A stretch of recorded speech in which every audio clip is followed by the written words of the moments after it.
Since the beginning of mainstream wrestling, there has been a thirst for a more brutal and bloody style in which the participants utilize chains, forks, chairs, and C4 to brutalize their opponents.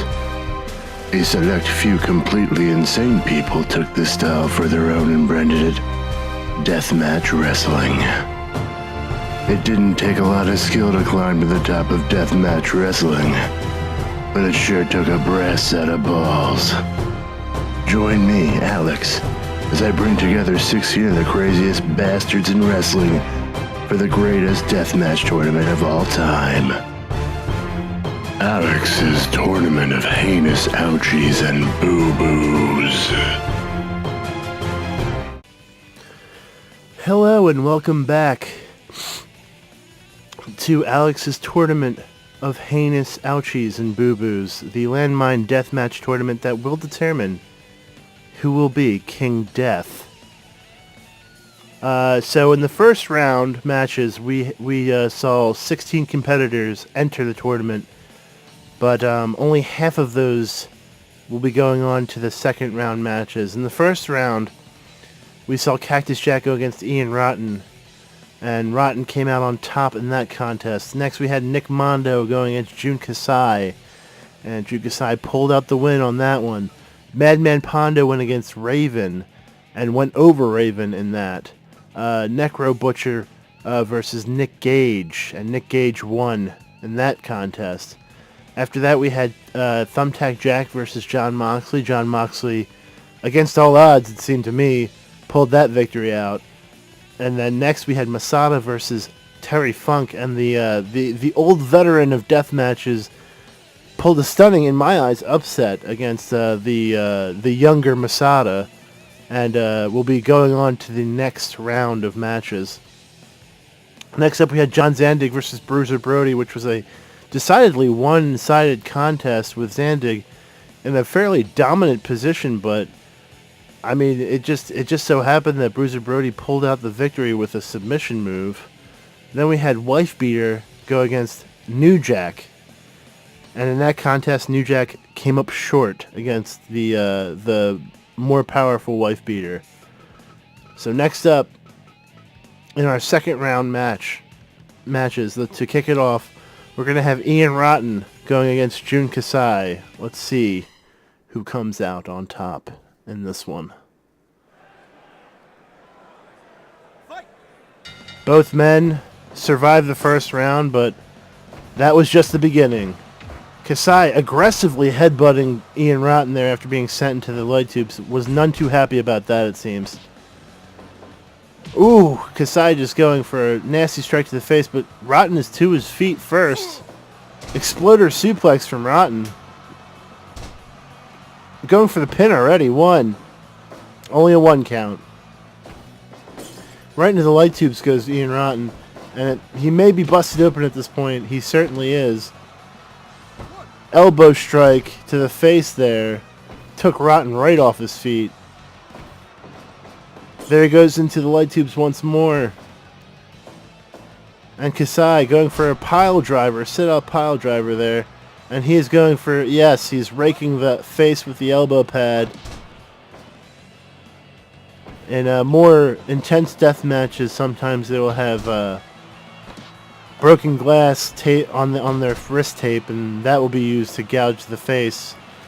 Half Boston Crab here from Jun Kasai. Very succinct and tightly cinched submission maneuver. And Ian Rotten answers with a full crab. But Kasai struggles his way out. This will be a vertical suplex from Rotten to Kasai, who is deposited out onto the C4. Terrible. He has been busted open as well. As we know, those C4 boards out there can spell the difference between victory and loss. There's Kasai with an implant DDT, nearly driving Ian Rotten's head through the canvas. 1, 2... 2.9. That was very close already. That was a very close count. We're only 4 minutes into the match. And an elbow strike from Rotten to the face of Kasai. Kasai off the ropes. Rotten dups down. And ooh, and a strike to the face. Rotten in control of the match at this point. Now we're having an exchange of blows. Let's see who can withstand. It is Rotten. Takes Kasai right off his feet. Out goes Rotten into the C4 boards. Someone call an ambulance. They have now been out in the boards once each. And Rotten going for that gut wrench bomb there, abdominal stretch bomb. Lariat from Rotten. Another lariat from Rotten. He's just abusing Kasai at this point. Strike to the back of the head for good measure. And out into the boards goes Kasai. Rotten still not to his feet, but he gets up. This is not good for Kasai so far. He's been deposited outside the ring twice. We all know the more you get thrown out there, the more likely you are to get pinned. Drags Rotten in the middle of the ring. But he takes Kasai down. Single leg takedown there from Rotten. He's got the chair. And a shot to the old nuts from Kasai. A little bit of a choke slam there from Rotten. Kasai gets shot off the ropes there. And a kitchen sink knee check right to the stomach there. DDT from Kasai. This has just gone back and forth. Rotten to his feet almost immediately. Vertical suplex from Rotten, who immediately gets to his feet, sits on Kasai, goes for that pin. 2, 3. Almost had Kasai cinched for the win there. And we all know how Rotten likes to go for the humiliating sit on your face pin. Just to add insult to injury. Heavy lariat from Rotten there. Kasai going for the... what is this? Modified pedigree. Double underhook pile driver. 1, 2. This could be it. 2.9. Very close. Strike to the head from Kasai there. And he's giving the finger to the crowd. Maybe to Rotten. Who knows? Strike to the back of the head. Rotten falls to his face.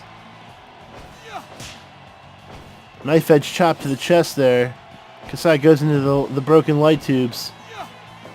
And a double underhook DDT from Rotten. That could have spelled the end of the match had he followed up quickly with a pin, but not to be. Death Valley driver from Kasai. This could be it. He's going for the pin. 1, 2, 3. Oh, it was very close. Death Valley driver is a very powerful move. And the brainbuster that could easily spell the end of the match as well, but Kasai's not going for the pin. Off the ropes with Kasai and a heavy lariat. Off the ropes. Up. Vertical suplex. Reversal from Kasai. Ian Rotten takes him off his feet. Shoots him into the ropes. And a shoulder check from Rotten. It's been close on either side. Another double arm underhook DDT, but Kasai gets to his feet immediately. Just no-sells that. Another Death Valley driver. This could be it. Let's go for the pin. 1, 2, 3. That's it. Rotten has been eliminated from the tournament. Kasai has pulled one over on Rotten. That was an intense match. Did not let up for a second. 11 minutes and 30 seconds with a Death Valley driver. Kasai pulls out the win and goes on to the next round of matches. What a victory. What a victory. Now, next up we have Madman Pondo going against Nick Gage. Certainly these two have met each other before in the squared circle. Let's see how they do this time.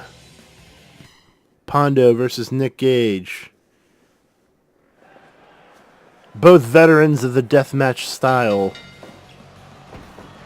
There goes Pondo going for that front face lock and just striking with the elbows. And swinging with that Singapore cane. Pondo just straight up punches Nick Gage in the face. And he already goes for that sickle. And Nick Gage is busted open at this point. And he goes for that sickle again. He is ultra aggressive this round. Pondo feels that belt in his grasp.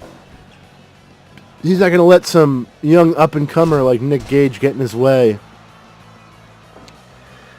Better to just carve up the young buck's face.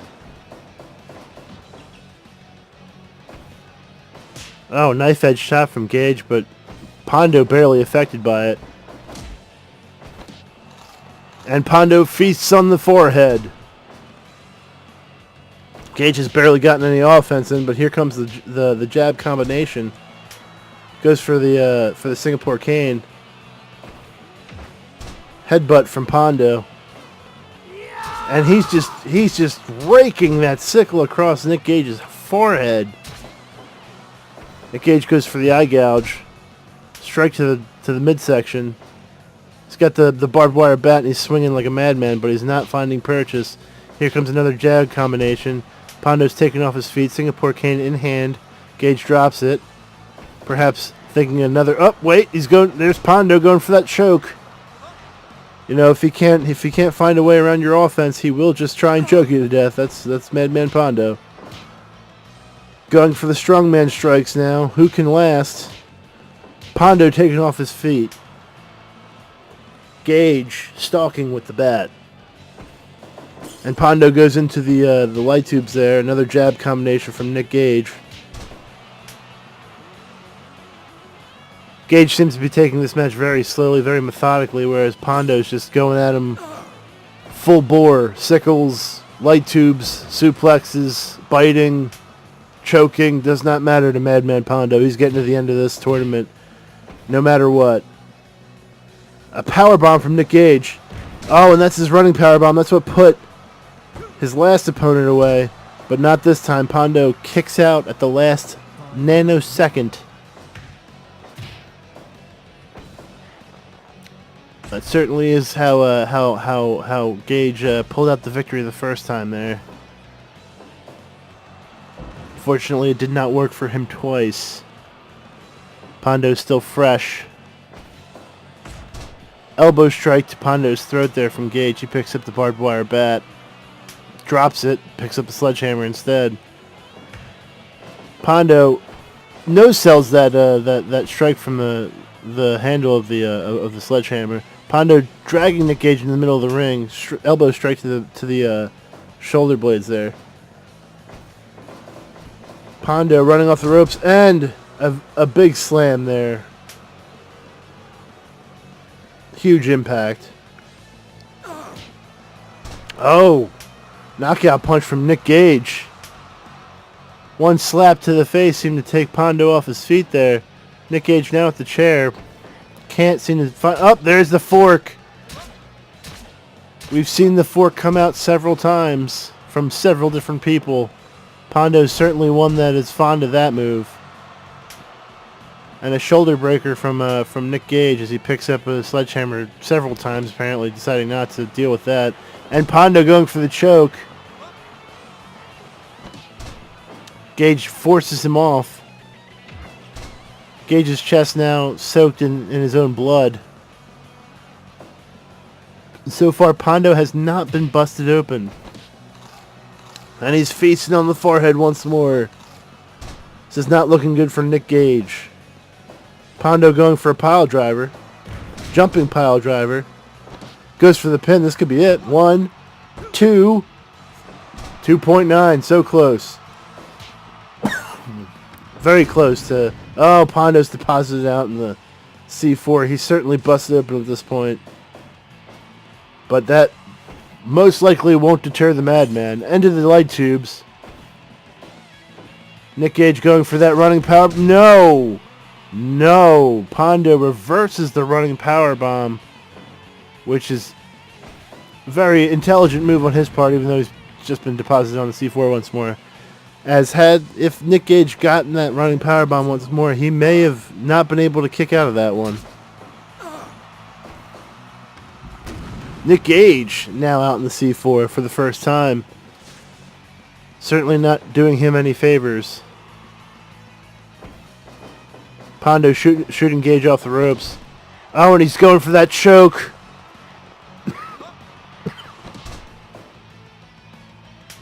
choke has been gone to at least 3 separate times during the match. Gage has yet to tap to it or give up to it. Pondo playing to the crowd. He's got the barbed wire bat in hand. Another pile driver on the barbed wire bat. But Pondo not going for a pin this time, curiously. Hits Gage with the bat. And they're going for the strikes. Who will survive the strikes? Nick Gage firing up and a huge lariat. But Pondo rakes the face. Not above heel tactics. There's the lariat to Pondo. Nick doing the jab combination. Coming off the ropes and an elbow drop to the throat, but Gage cannot capitalize on the situation. He is too tired at this point. Almost a big boot, but Pondo didn't seem to be affected by it at all. Up, there's the running powerbomb. This is it. There's no way Pondo can get up. 1, 2, this is over. No, it's, oh my goodness. Pondo muscles out and delivers a pile driver. And he doesn't go for the pin. Pondo just intent on destroying Nick Gage in this match, I'm pretty sure. Feasting on did I say Mondo? Sorry, Gage. Too many Nicks. Oh boy. Going for the fork. Making another appearance. Gage is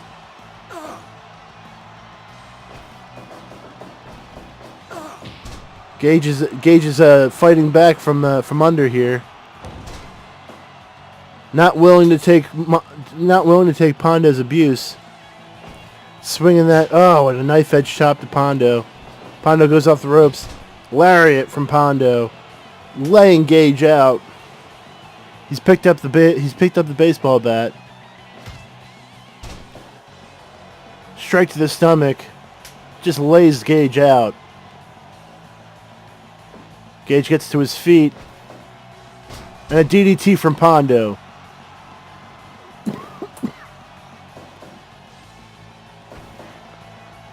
That fork making yet another appearance.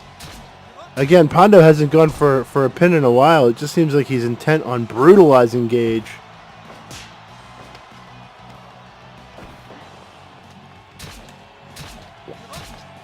Gage giving Pondo a little bit of a receipt here. Fork to the forehead. They lock up. Pondo gets shot off the ropes. The referee gets bumped.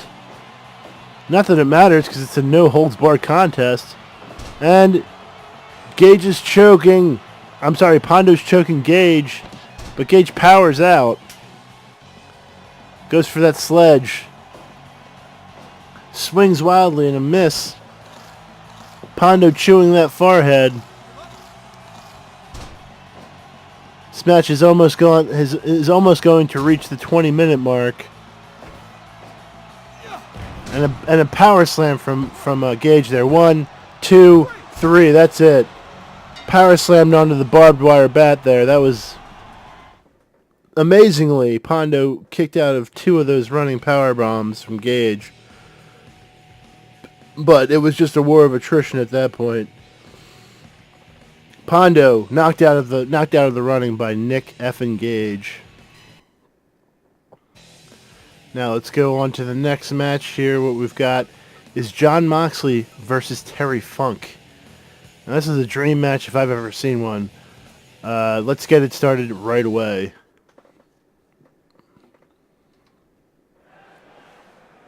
Jon Moxley, Terry Funk going at it for the first time. Headbutt from Funk. Using those old school hardcore brawling tactics. Moxley with the DDT. Pulling some wrestling moves here.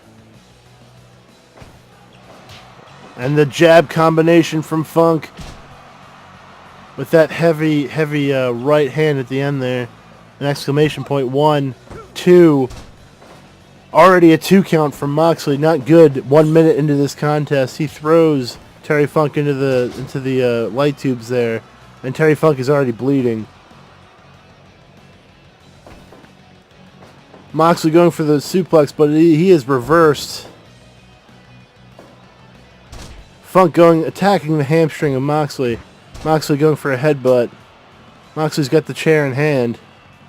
Some insidious intentions. He smacks, waffles Funk with it, but doesn't catch all of it. Funk brings Moxley to his feet. Boom, strike to the head there. Up another jab combination with this vicious right hook at the end. Appears to be up. There's that Texas spinning toe hold. But Moxley kicks him off with ease. It does seem that Funk is working on Moxley's legs.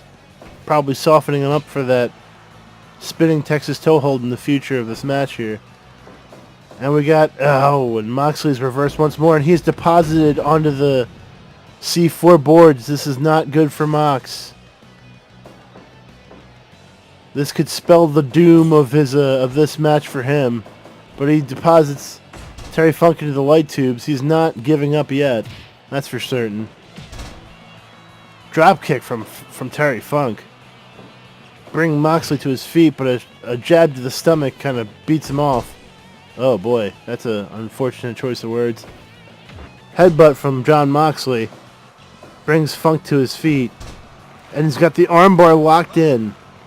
This is how he defeated the Thumbtack Jack in his first round match. Was working the arm. Could we be seeing a replay of that method here? Exchange of strikes here. Who will come out on top? Oh, and it's Funk, but Funk can't stand up for the last one. He gets to his feet first. Mox goes with the sidewalk slam on the chair. Picks up the chair.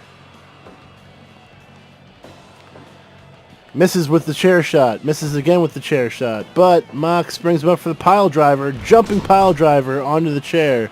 And now he's got the ground and pound going. Funk muscles his way out of that. Ooh, and a shoulder breaker from Funk there.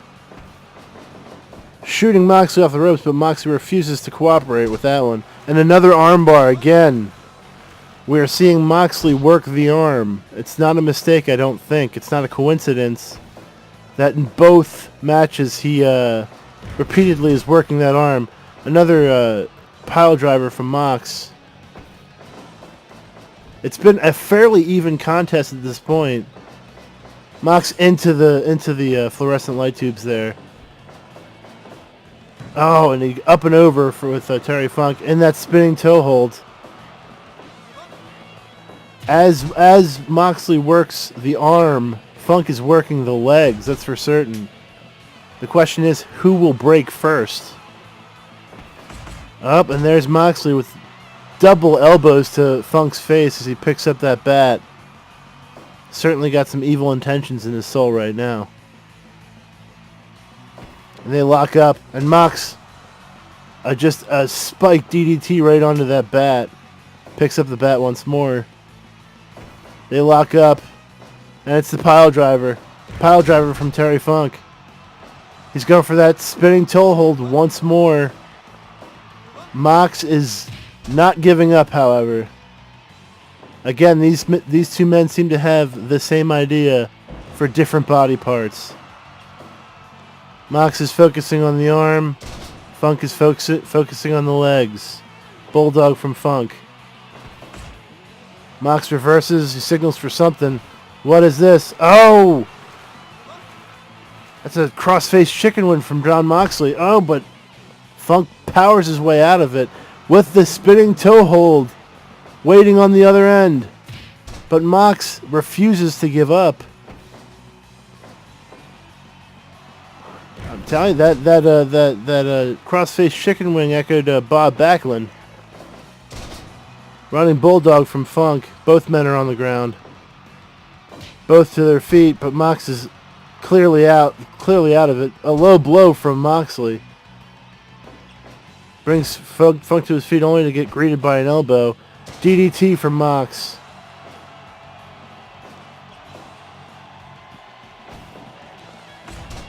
Strike from the elbow from Terry Funk. Another, oh, here we go. I believe that's called a Moxicity. It's definitely a variation of the slam there. Up, and Funk is going for that jab combination. Seemed like Moxley may have been scouting for the chicken wing once more, but he didn't get to pull it off. Pile driver once more.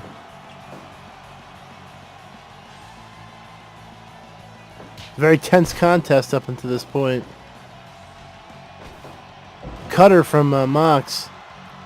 If Funk is able to get off more of those spinning toe holds, Mox is in sincere trouble. Vicious headbutts from Terry Funk. Mox is now a bloody mess on the ring there.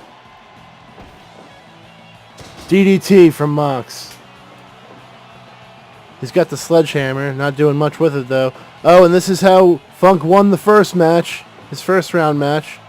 This could be it. It's the roll-up pin. 1, 2, 3. That's it. Mox has been eliminated from the Deathmatch Tournament. Terry Funk continues to surprise. Despite his age, these young bucks are not getting the best of Terry Funk. On to the next match. We have Bruiser Brody going against Wifebeater. Another legend in the business going against a young man. Well, a younger man. Let's see who comes out on top.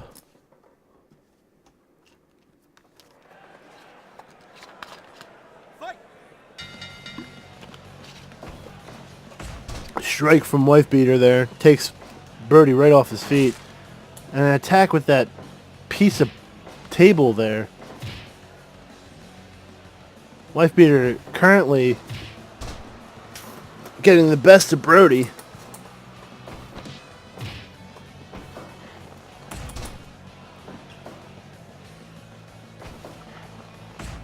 Well, Brody can't seem to mount an offense here. This seems to echo what happened last time. Zandig was in clear control for the majority of the match. Wifebeater has to remain vigilant even if he does get the upper hand. This is the move that put Zandig away. That backbreaker. Brody's already busted open. Oh, Wifebeater going for that jackknife powerbomb. Just dropping Brody on his neck. 1, not enough to keep him down, obviously. And that modified suplex.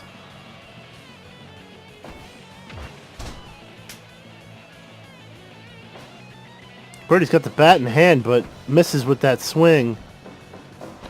Wifebeater says, "Oh!" and he just flapjacks him right on the canvas there.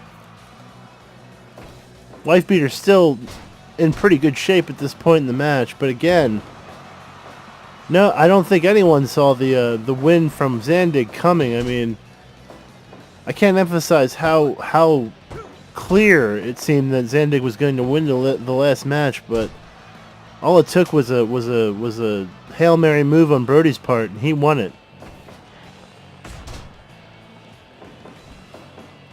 Wifebeater with the double knees to Brody's back. A strike from Brody to the back there, to the shoulder blades with his elbow.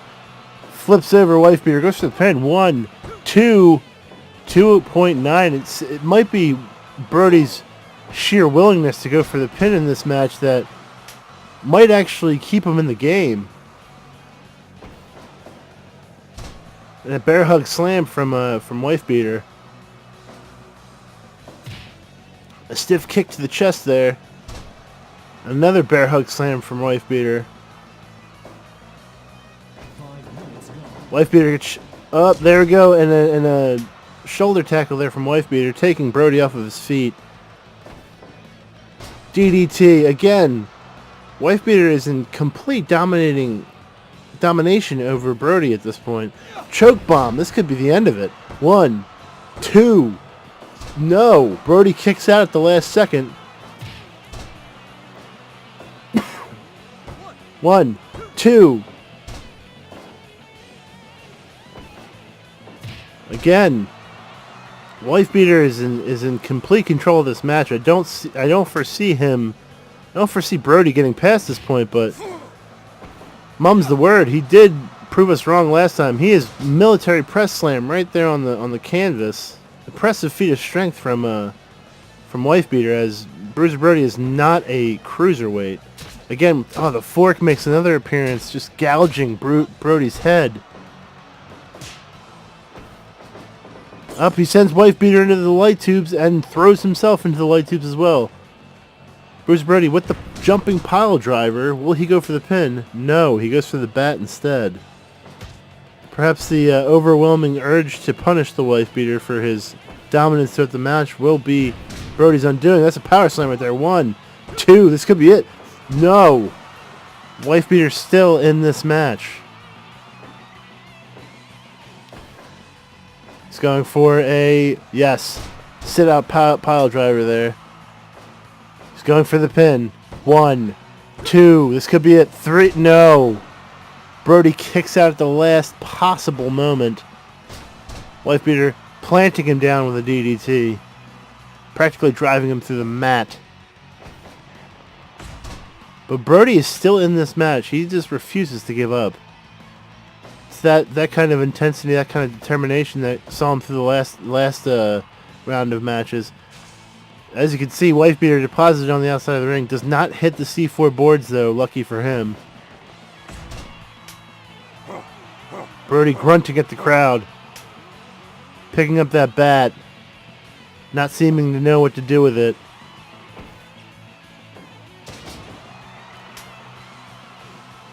Little belly to belly from Wifebeater. And he hits him with the bat, just knocking Brody out, but he gets to his feet rather quickly. Exchanging of blows here. Who will come out on top? Here's Wifebeater with the football tackle, just taking Brody right off his feet. Another lockup here. DDT from Wifebeater. He may be able to end this at any point now. Doesn't want to make the same mistake that Zandig made. By letting Brody, giving Brody any room to come back is just asking for trouble. Double knees to the sternum from Brody. He's going for the pin. 1, 2, could he have got him now? 3, he's got him. Double knees to the sternum. Again, Brody pulls out an impressive win against the younger wrestler. It's just mind-blowing what transpired here. I mean, again, fighting from underneath, but still managing to get that W. Bruiser Brody continues on to the semifinals of this tournament, and that is it for the second round of matches here. We had Ian Rotten go against Jun Kasai and get, decisively beaten. We had Madman Pondo go against Nick Gage. Nick Gage managed to get the win on Madman Pondo, who seemed to be dominant throughout the match. He was very focused on possibly hospitalizing Nick Gage, so who knows. John Moxley going against Terry Funk. What a match that was. It was very even for the entire time, but with that, it wasn't the rolling pin that got Mox, was it? Could have been, but very even match that ended up in Terry Funk's favor. Both men working a very solid, psychologically rich match there. Both focusing on body parts, but one came out on top, and that was the veteran Terry Funk. Now I got Bruiser Brody and Wifebeater. What a match that was! Wifebeater again dominating, much like his former mentor John Zandig was just dominant in the match. But Bruiser Brody came back and pulled the win out with an impressive. It was just double knees to the sternum there at the end. So those were the second round matches, and that's the end for this one. But the next episode will be the semifinals, in which we will find Jun Kasai going against Nick Gage. We will find Terry Funk going against Bruiser Brody. A match for the century right there. These two veterans vying for the honor of being crowned King Death. Either way, it should be a very exciting match. So very exciting couple of matches, so be sure to tune in for that, and I'll see you next time.